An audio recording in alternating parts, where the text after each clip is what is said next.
Bismillahirrahmanirrahim. Cek. Assalamualaikum warahmatullahi wabarakatuh. Waalaikumsalam warahmatullahi wabarakatuh. A'udzu billahi minasyaitonir rajim. Bismillahirrahmanirrahim.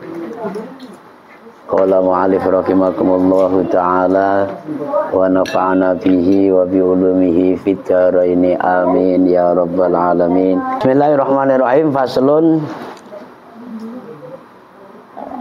nawaqidul wudu'i. Saya akan bacakan dulu dengan sebagaimana makna dalam kitab ini. Faslun nawaqidul wudu'i. Nawaqidul wudu'i utawi pira-pira perkara yang kang ngrusak wudu iku arba'atu asya'a, iku ana papat pira-pira perkara. Jadi pasal ini atau bab ini menerangkan tentang perkara yang membatalkan wudu. Kalau ibu-ibu punya wudu tapi terkena atau terdapat di antara salah satu perkara ini nanti, maka akan batal wudunya. Paham ya? Ya.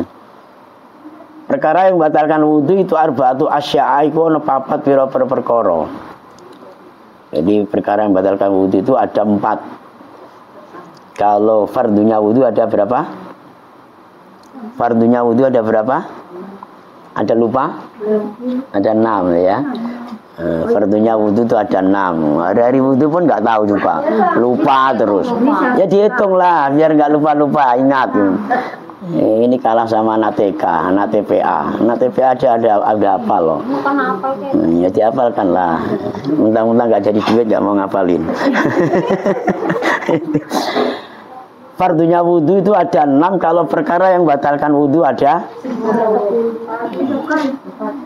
Perkara yang membatalkan wudu ada berapa? 4. Ada 4. Banyak kali 10.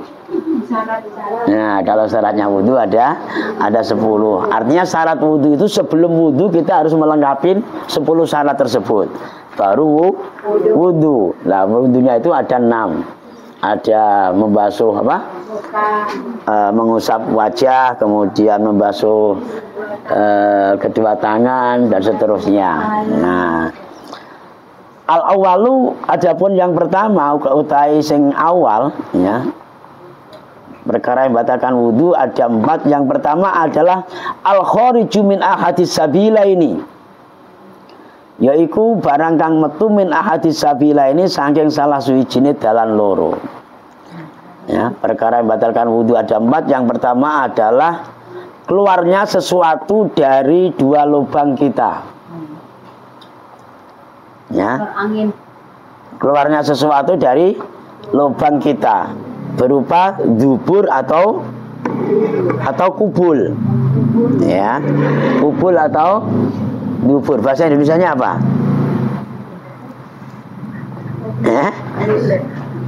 Apa? Anus sama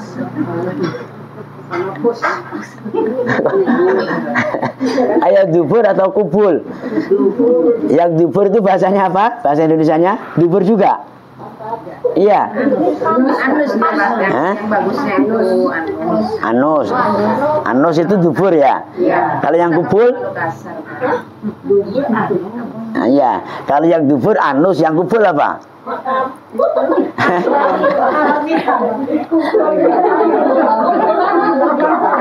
Ini ngaji kok malu-malu, gimana sih ceritanya itu? Ngaji jangan malu-malu, ada namanya itu, namanya seperti itu, ya kan? Kalau orang Jawa apa? Kalau orang Jawa silit namanya ya. Kalau bahasa Indonesia pantat. Oh, silit. Nah, bener kan? Kalau bahasa Jawanya silit. Itu yang jalan jalan belakang. Yang jalan depan? Yang jalan depan itu namanya kemaluan ya. Kalau di dalam bahasa Arabnya itu namanya kalau laki-laki namanya khasafa. Kalau perempuan namanya farji. Ya kan? Ya, kalau laki-laki Kasafa. Iya, benar kita aja lah. Ya, pokoknya ketika ibu wudu atau punya wudu, kemudian dua jalan belakang depan itu mengeluarkan sesuatu, ya kan? Min kubulin au duburin, baik itu dari kubul maupun dubur, keluarnya apa itu rihin, berupa angin. Apa Bu? Angin, ya. Au ghairihi, ataupun lainnya angin. Kalau angin itu keluarnya dari Belakang. jangan belakang kok disebut namanya. Dari anus. Nah, dari anus. Kemudian kalau dari farji yang jalan belakang berupa air kencing. Ya kan? Air kencing. Yang di belakang juga bisa berupa angin, bisa berupa air besar. Kalau di depan air kecil atau BAB atau E2. Benar enggak? Benar enggak Dewi? Atau E2. Ya. Itu dua-duanya membatalkan wudu. Jadi kalau ibu kencing ataupun kentut, itu dua-duanya membatalkan. Baik itu kentutnya cuman sedikit saja, ya. Ataupun kencingnya cuman setetes saja, selagi itu keluar daripada alat vital kita, maka itu membatalkan wudu. Yang tidak membatalkan wudu itu illal maniyah, ya, kecuali sperma. Nah iya, keluar mani tidak batal. Baru dengar kan Bu? Makanya ngaji. Contohnya misalnya ibu tidak kentut, ibu tidak kencing, ibu tidak buang air besar, tapi begitu ada cowok lewat, Keluar air mani.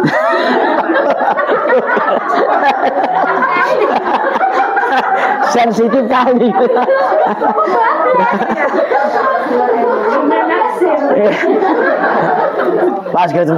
Pas kebetulan lama menjanda misalnya kan. Ada cewek ganteng misalnya, lewat, belum sampai lama terbayang. Begitu terbayang menghayal yang enggak, tiba-tiba ada keluar sesuatu dari alat vital kita, bukan air kencing tapi air sperma. Itu tidak membatalkan wudu. Paham Pak? Paham? Ingat-ingat jangan salah persepsi. Keputihan sama, tidak sama dengan sperma. Ya. Keputihan itu penyakit. Betul gak? Keputihan itu penyakit. Nah, maka yang membatalkan wudu itu yang mengeluarkan sesuatu dari jalan depan ataupun jalan belakang, ya, berupa itu angin ataupun bahasanya kentut ataupun BAB ataupun air kencing, sesedikit apapun itu membatalkan wudu. Yang tidak membatalkan wudu itu ketika kita mengeluarkan mani atau sperma. Namun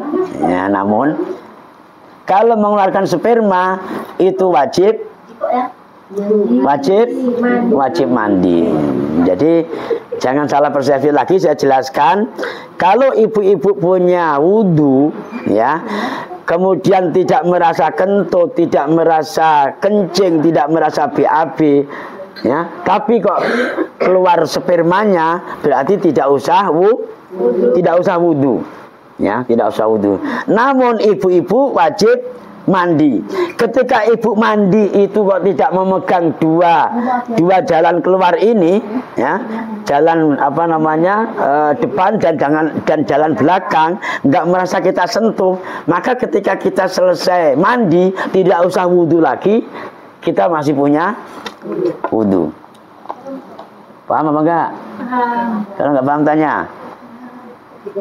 Paham ya? Karena ini salah persepsi banyak di masyarakat. Ini enggak ibu-ibu saja. Saya ngajari bapak-bapak pun baru melenggong. Kok enggak batal wudunya ya ketika mengeluarkan sperma ya. Nanti bahasanya lain. Kalau sperma keluar itu wajib mandi, bukan wajib wudu, ya, dan tidak merusak wudu. Paham ya? Jadi kalau ibu itu punya wudu, kemudian tidak kencing, kemudian tidak buang air besar dan tidak kentut, maka ibu tidak batal wudunya. Ya, kalau mengeluarkan di antara salah satu itu, maka membatalkan wudunya. Walaupun toh keluarnya salah satu jalan itu sedikit, maka membatalkan wudu. Namun kalau yang keluar itu sperma, itu tidak membatalkan wudu. Artinya wudu kita masih aman. Tapi wajib mandi. Ketika ibu mandi, ya, ketika ibu mandi seluruh tubuh, mandi janabat maksudnya, tapi kedua tangan ibu itu tidak menyentuh dua lubang tadi, lubang belakang dengan lubang depan, maka ibu masih tetap punya wudu. Artinya wudhu kita tidak batal. Habis mandi bla bla bla bla terus sholat misalnya kan, nggak apa-apa. Nggak usah wudhu lagi karena ibu masih punya wudhu. Dengan satu catatan, tangan ibu tidak memegang kemaluan ataupun belakang. Ya semuanya lah, semuanya mandi janabat seperti. Ya. Kalau nyentuh sini nggak apa-apa, ya. Ya, yang bawah dua itu yang tidak boleh. Karena kalau sudah menyentuh dua jalan tadi, itu membatalkan wudu. Oke. Kemudian yang kedua adalah asani utai kang kaping pindho iku zawalul akli, iku ilang akale. Binaumim sebab turu au ghairihi utawa liyane turu. Illa nauma qaidin angin turune wong kang lungguh mungkinin kang netepake maq'adahu ing pelungguhane qaid minal ardi saking bumi. Ya. Perkara yang membatalkan wudu yang kedua adalah hilang akalnya sebab tidur. Ya. Hilang akalnya sebab tidur. Artinya apa? Ibu punya wudu, ya kan? Tidak kentut, tidak buang air kecil, tidak buang air besar, tapi ibu tidur, betul-betul tidur sehingga akal ibu sudah tidak ngerti, sudah tidak tahu, ya ngorok sampai, ya sampai ngorok misalnya kan, berarti udah hilang akalnya. Dipanggil Dewi, Bu Sriati, udah gak jawab, oh berarti sudah tidur. Nah itu tidurnya seseorang yang sampai menghilangkan akalnya itu membatalkan wudu. Paham ibu ya? Jadi kalau pas ibu-ibu ngaji misalnya kan punya wudu terus sampai tidur, sampai ngences, ya kan? Nah, itu batal wudunya. Kecuali ada pengecualiannya. Kecuali tidurnya orang yang posisinya duduk. Kalau bahasa kerennya apa? Ngantuk. Ya, ngantuk. Walaupun toh hilang akalnya, ya. Illa nauma qaidin mumakkinin maq'adahu minal ard. Kecuali tidurnya orang yang duduk yang pantatnya itu masih berada di tempat duduknya, tidak geser-geser. Kecuali kalau yang ngantuknya atau tidurnya orang yang duduk tapi lasak.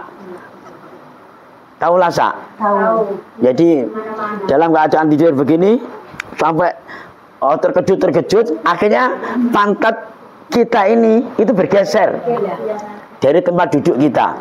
Kalau masih kalem kayak macam tidurnya orang yang cantik gitu kan, itu nggak batal wudunya. Santai aja walaupun ngecas tapi masih tenang aja gini. Tidur cantik. Ya tidur cantik namanya.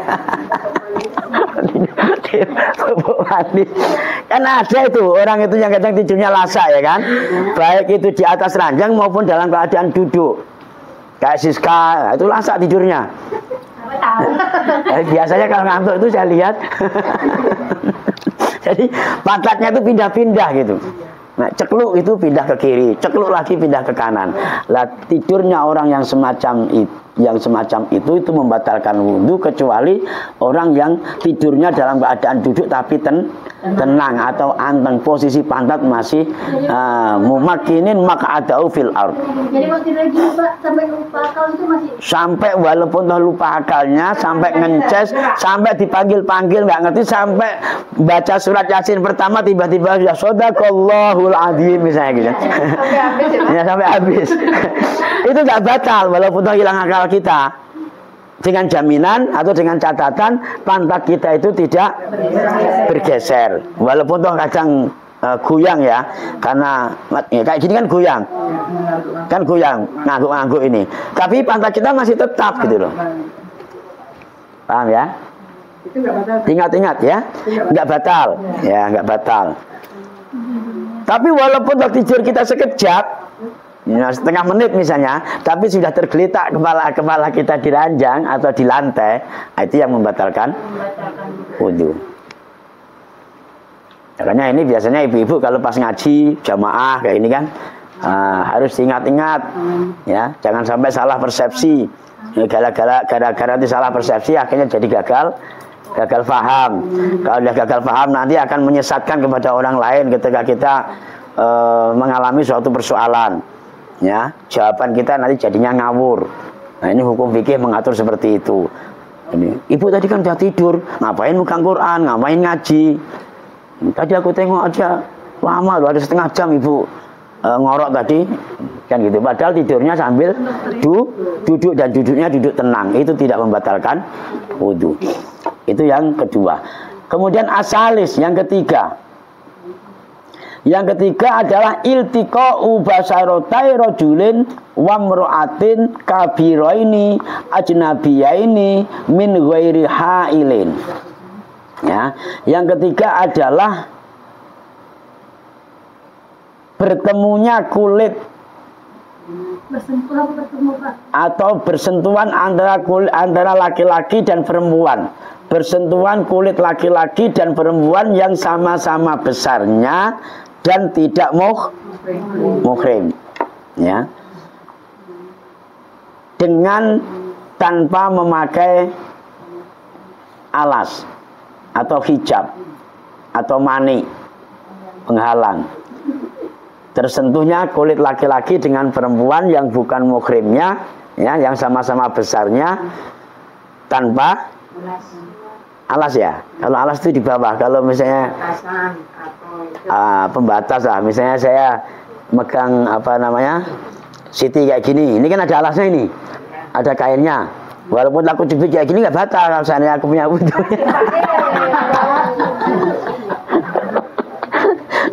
Tapi kalau nggak punya nggak pakai baju, nggak pakai alas, maka walaupun terserempetan kayak gini pun batal wudhunya.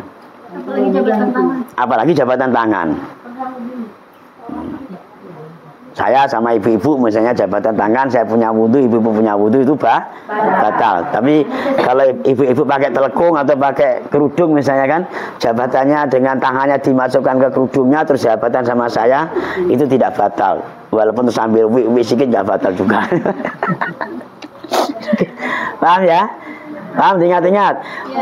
Yang sering salah persepsi itu begini. Kalau Dewi bersentuhan kulit sama suami. Nah, suami istri katakanlah seperti itu. Itu banyak persepsi yang tidak membatalkan wudhu. Padahal batal. Ya, kecuali kalau bapak kandungnya dan bapak mertuanya. Ya. Bapak mertuanya nggak batal. Paham ya? Ditulis betul-betul. Kalau kurang lengkap tulisannya. Bagaimana Bu? Jawab Bu. Yang itu tadi yang laki-laki yang perempuan tadi. Ya, bersentuhan kulit antara laki-laki dan perempuan yang sama-sama besarnya tanpa ada alas. Ya, batal. Kalau ada alasnya itu tidak batal. Ibu misalnya salaman sama bapak, ibu punya wudhu misalnya kan, tapi salamannya pakai sarung tangan atau pakai kain atau pakai kerudung atau pakai mukena pas ibu habis sholat misalnya kan, barangkali bapak jadi imam, ibu jadi makmumnya, begitu salam biasanya kan istri mau nyium tangan suami, ya kan, nyiumnya jangan langsung kulitnya bapak kalau mau menyelamatkan wudhu kita supaya tidak batal. Kalau ibu sudah mencium tangan bapak, tangan suami, tapi tidak ada penghalangnya, maka itu batal. Ibu salaman juga sama suami tanpa ada penghalangnya, itu juga batal. Sama suami batal ya Pak? Ya, sama suami juga batal. Gitu. Yang tidak batal itu adalah kepada seorang laki-laki yang diharamkan untuk dinikahin. Ya, sama anak, sama adikmu sendiri, sama abangmu, ya tidak bisa dinikahin. Yang masih bisa dinikahin itu yang membatalkan wudhu. Oke, yang keempat, yang terakhir, ar-rabi'u utawi kang kaping 4 iku masuku bulil adami au halqati dzuburihi bibatnir rohati wa butunil asabi. Yang keempat adalah masuku bulil adami, yaitu menyentuh kemaluan. Tadi yang saya sampaikan tadi. Ya, kalau kita punya wudhu, keluar sperma, memang betul tidak membatalkan wudhu, tapi ketika kita mandi, nggak boleh menyentuh 2 lubang tadi. Ya, kubul. Jadi ya kalau pas mandi ya ditahan kalau misalnya kencing kan gitu. Ya. Kan biasanya kalau mau mandi kan walaupun tadinya sebelum mandi itu sudah kencing, ketika mandi kencing juga kadang kan walaupun sedikit gitu. Nah itu ditahan kalau mau menyelamatkan wudhunya. Nah ini kan apa ya, sengaja dibakas ini kan barangkali itu bisa terjadi ketika mungkin lagi nggak ada air atau air cuman secukupnya.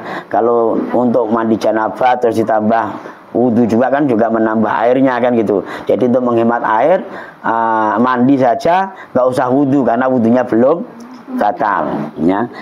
Itu. Jadi yang keempat adalah menyentuh kemaluan ya, baik itu belakang maupun depan. Menyentuhnya bibatnir rohati wa butunil asabi, dengan telapak tangan dan jari-jari kita.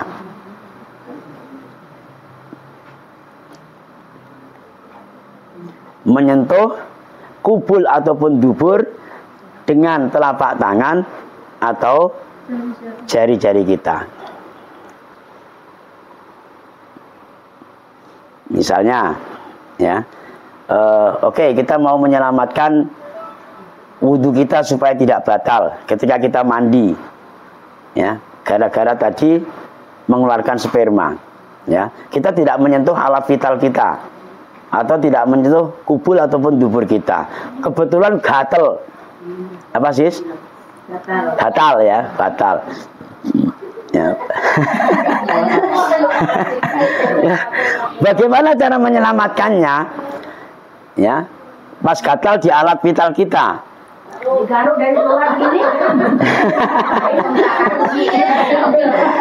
Digaruk boleh, tapi harus ada alasnya. Ya, orang mandi kok pakai tisu. Pas mandi, ya pas mandi gatel. Nah, kita nanti kalau menyentuh mesti wudhu juga, karena wudhu kita juga batal. Nah ini supaya tidak batal maka garuk kita pakai kain. Kalau enggak, ya pakai sarung tangan boleh. Kalau enggak, kalau kita dalam keadaan telanjang bulat, ya bingung kita mau garuk kan? Kalau kita garuk dengan telapak tangan kita batal, dengan jari-jari kita batal, dengan tungkak kaki kita.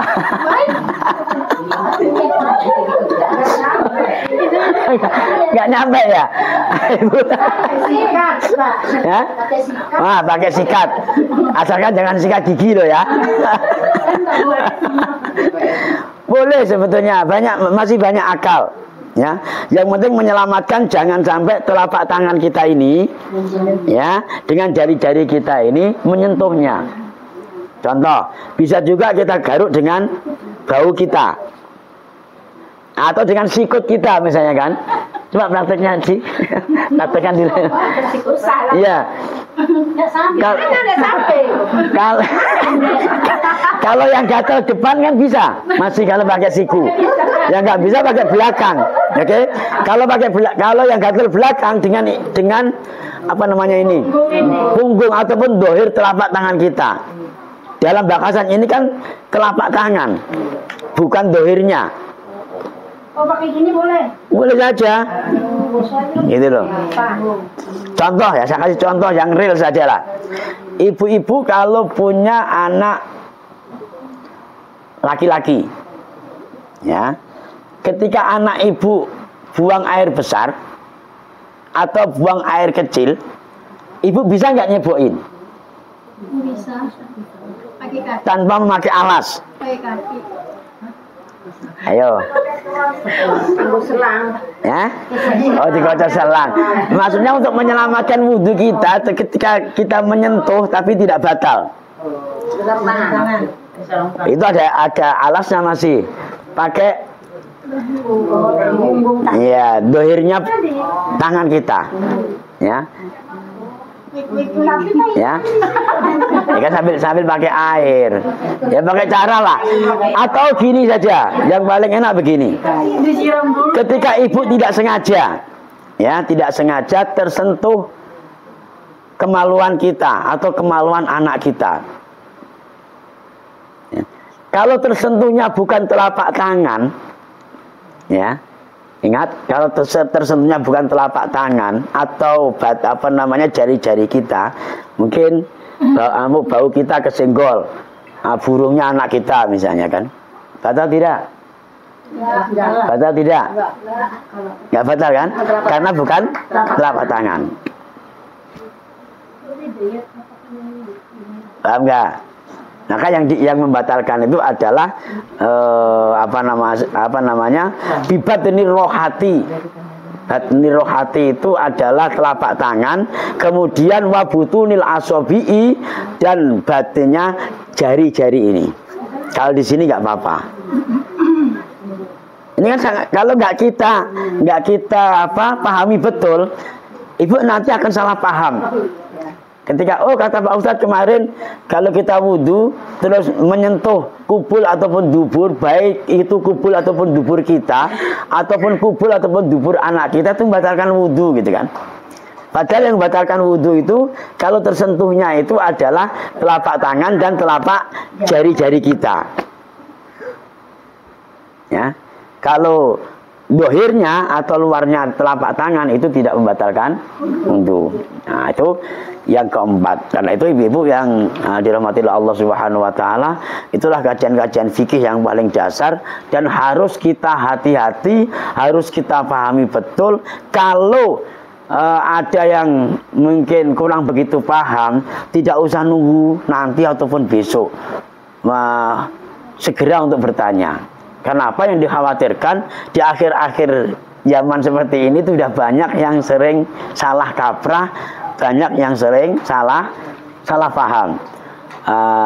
Mendengar penyampaian pun hanya separuh-separuh, kemudian mendengarkan tausiah pun juga kadang tidak lengkap, akhirnya kita bisa menerima, ya.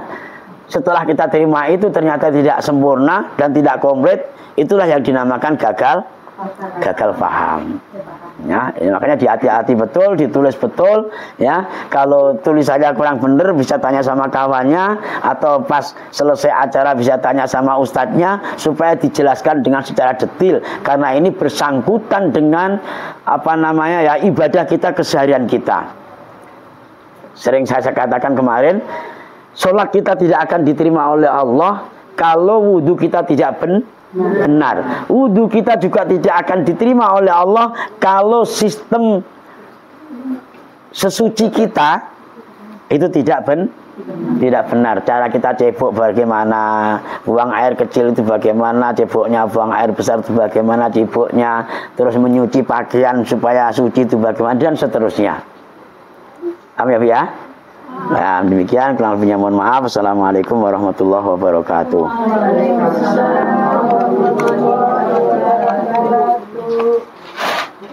Pak Ustadz tadi